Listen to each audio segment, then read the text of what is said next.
بسم اللہ الرحمن الرحیم۔ شروع کرتا ہوں خدائے بزرگ کے نام سے جو بڑا مہربان اور نہایت رحم کرنے والا ہے۔ حضرت امیر المومنین علی ابن ابی طالب علیہ السلام نے فرمایا، بے شک جب تمام خاندان ایک جگہ جمع ہو کر ایک دوسرے کے ساتھ محبت کرتے ہوں، چاہے وہ فاسق و فاجر ہی کیوں نہ ہوں، خدا ان کی روزی وسیع کر دیتا ہے۔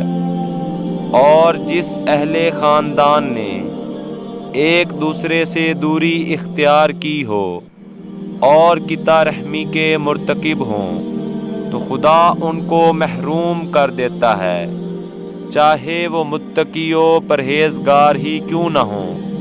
اللہم صلی علی محمد و آل محمد وعجل فرجہم۔